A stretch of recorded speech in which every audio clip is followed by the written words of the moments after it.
Chapter 5. Author's Note. Stop flamming! If you flam, it means you're a prep or a poser. The only reason Dumbledore swore is because he had a headache, okay? And on top of that, he was mad at them for having sex. P.S. I'm not updating until I get 5 good reviews. Dumbledore made and Draco and I followed him. He kept shouting at us angrily. "You ludicrous fools!" he shouted. I started to cry tears of blood down my pallid face. Draco comforted me. When we went back to the castle, Dumbledore took us to Professor Snape and Professor McGonagall, who were both looking very angry. They were having sexual intercourse in the Forbidden Forest, he yelled in a furious voice. "Why do you do such a thing, you mediocre dunces?" asked Professor McGonagall. "How dare you?" demanded Professor Snape. And then Draco shrieked, "Because I love her!" Everyone was quiet. Dumbledore and Professor McGonagall still looked mad, but Professor Snape said, "Fine. Very well. You may go up to your rooms." Draco and I went upstairs while the teachers glared at us. "Are you okay, Ebony?" Draco asked me gently. "Yeah, I guess," I lied. I went to the girls' dorm and brushed my teeth and my hair and changed to a low-cut black floor-length dress with lead lace all around it and black high heels. When I came out, Draco was standing in front of the bathroom, and he just started to sing, "I Just Want to Live" by Good Charlotte. I was so flattered, even though he wasn't supposed to be there. We hugged and kissed. After that, we said goodnight and reluctantly went back into his room. Chapter 6. Author's Note. Eat up, preps, okay? P.S. I do not update until you give me good reviews. The next day, I woke up in my coffin. I put on a black miniskirt that was all ripped around the end and a matching top with red skulls all over it, and high-heeled boots that were black. I put on 2 pairs of skull earrings and 2 crosses in my ears. I spray-painted my hair with purple. In the Great Hall, I ate some couch chocolate cereal with blood instead of milk, and a glass of red blood. Somebody bumped into me. All the blood spilled over my top. "Bastard!" I shouted angrily. I regretted it saying it when I looked up because I was looking into the pale white face of a gothic boy with spiky black hair with red streaks in it.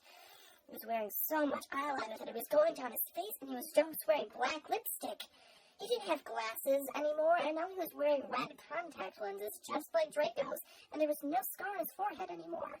He had a manly stubble on his chin. He had a sexy English accent. He looked exactly like Joel Madden. He was so sexy my body went all hot when I saw him, kind of like an erection. Only I'm a girl, so I don't get one, you sicko. "I'm so sorry," he said in a shy voice. "Oh, honey, that's all right. What's your name?" I questioned. "My name's Harry Potter, although most people call me Vampire these days," he grumbled. "Why?" I exclaimed.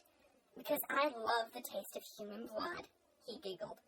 "Well, I am a vampire," I confessed. "Really?" he whimpered. "Yeah," I roared.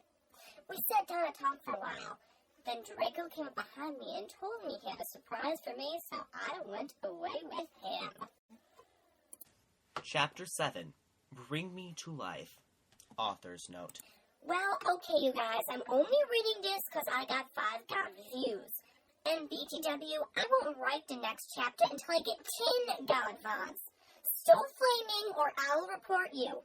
Ebony isn't a Marie Sue, okay? She isn't perfect. She's a Satanist. And she has problems. She's depressed, for God's sake.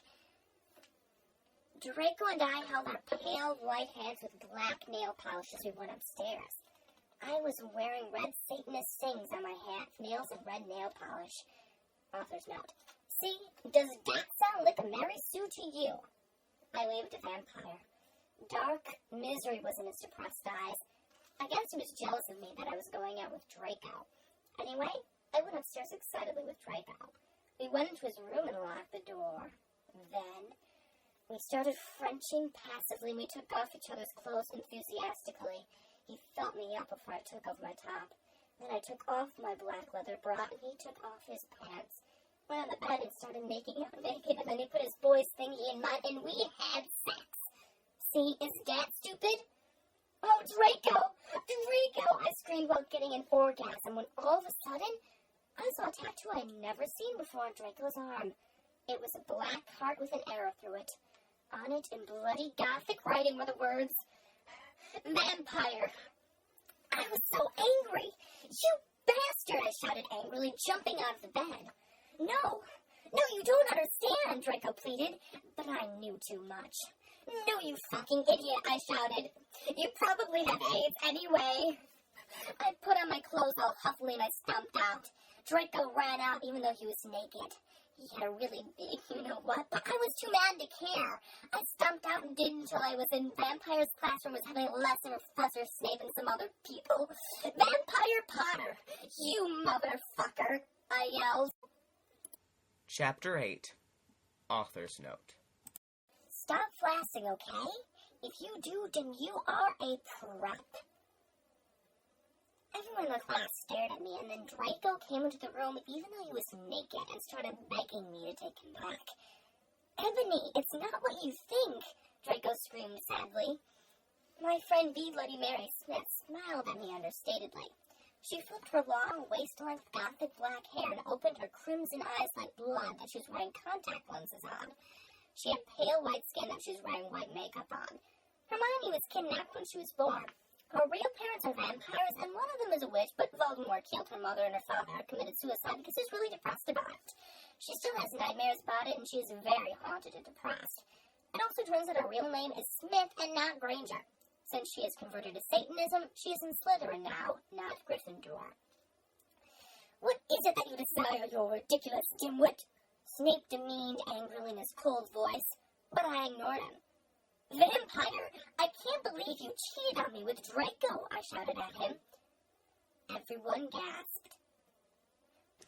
I don't know why Ebony was so mad at me. I had one out with Vampire. I'm bi, and so was Ebony, for a while, but he broke my heart. He dumped me because he liked Brittany, a stupid preppy fucker. We were just good friends now. I had gone through horrible problems, and now he was Gothic. Like I would hang out with a prep. But I'm not going out with Draco anymore, said Vampire. Yeah, fucking right. Fuck off, you bastard, I screamed. I ran out of the room and into the Forbidden Forest where I lost my virility to Draco, and then I started to burst into tears.